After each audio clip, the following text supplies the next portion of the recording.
The good, the bad, the evil, and worse still, the indifferent. The USA shootings, round and round we go. The nightmare merry-go-round, which no one seems willing or able to switch off, whilst parents scream, "Get our children off and don't put any more on." But like some terrifying déjà vu, it carries on turning, and the eerie music is all too familiar to us, as we've heard it before. There are those that speak out when they see that things are not right, while there are others that remain silent, in denial, turn the other way, and worse still, are indifferent to the suffering of those who are not the same as them or not in their immediate circles. I talk about this in my newly released book, The 6 Stages Framework. Which one of these are you? Is it a case of the lesser of two evils? Most of us like to think that we're good people and that we would speak up if we saw that something was wrong. But often, when you stop and look at our behaviors and actions, we can fall short. Some might add that this inaction is not always consciously done, or that our behaviors are not always within our control. In my view, standing around and doing nothing and not speaking up is way up there on the spectrum of injustice or on the violence bystander spectrum. So, do you believe in good and evil? The honest answer is, I don't know. I do, however, recognize the human flaw of indifference and the damage that this can do. As I said, it's like the USA are stuck on a nightmare roller coaster or merry-go-round, which many watching around the world are left bewildered and asking, why doesn't someone just switch off the power and let people off? Why are the politicians and leaders failing to act?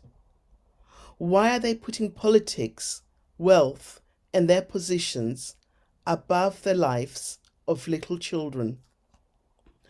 We seem to have lost our way and to be forgetting about basic human values and the right of every child and person to be able to live in safety and without fear.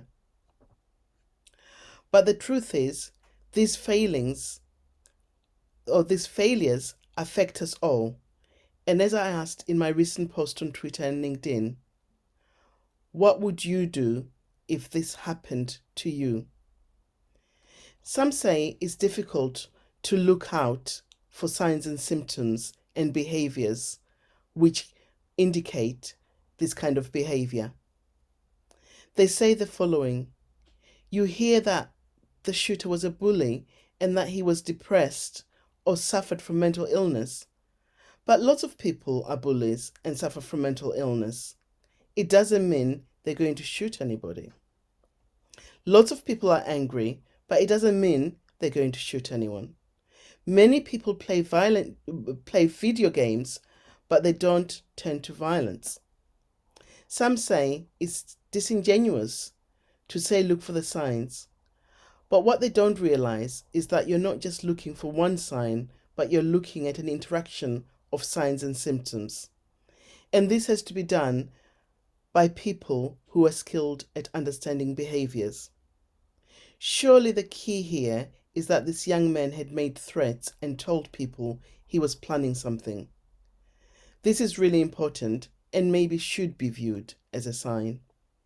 The young man and the shooter in Buffalo also planted seeds of evidence in terms of his intended actions. The violent acts in question are certainly difficult to understand, and to some they can only be viewed and described as evil. Yet the tendency to look away and to not take any action in order to stop the nightmare merry-go-round can also be described as evil. The pleas for change seem to be falling on deaf ears. Will anything change, or will we keep going round the nightmare merry-go-round, time and time again, like in some nightmare déjà vu or dream? When asked about the recent shooting, Mick North, UK gun control advocate, whose five-year-old daughter was killed in Dunblane in the shooting, said, "I'm always shocked but not surprised. And after, there's always a lot of talk and a lot of prayer and a lot of tears, and then people move on."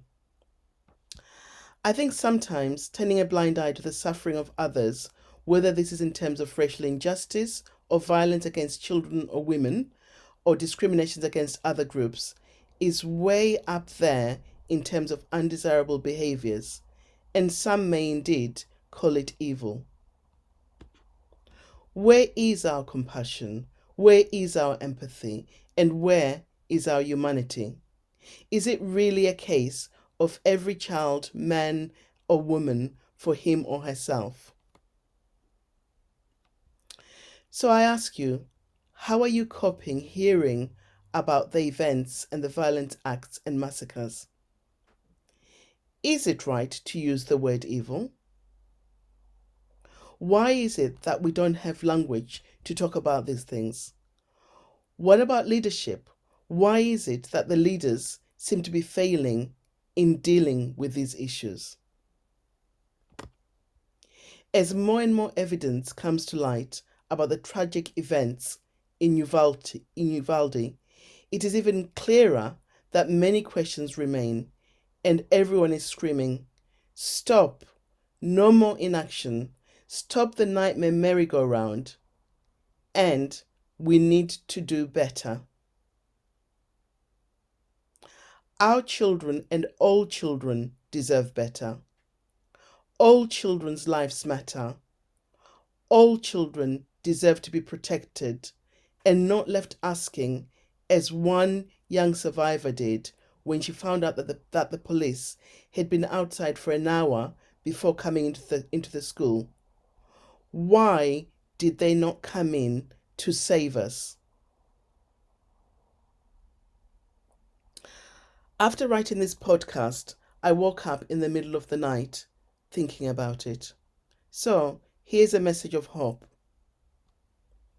So ask me again, do I believe in good and evil? If there is evil, I believe in the power of good to triumph over evil.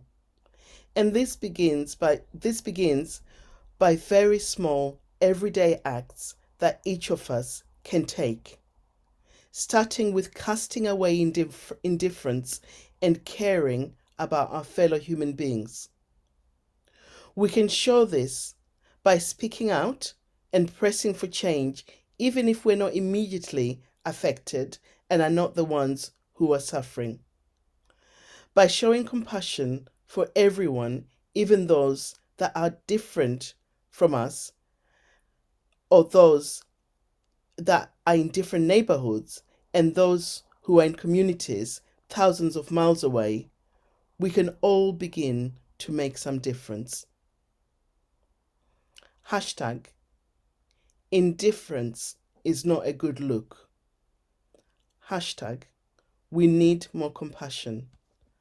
Hashtag, we need more action. Hashtag, being human counts.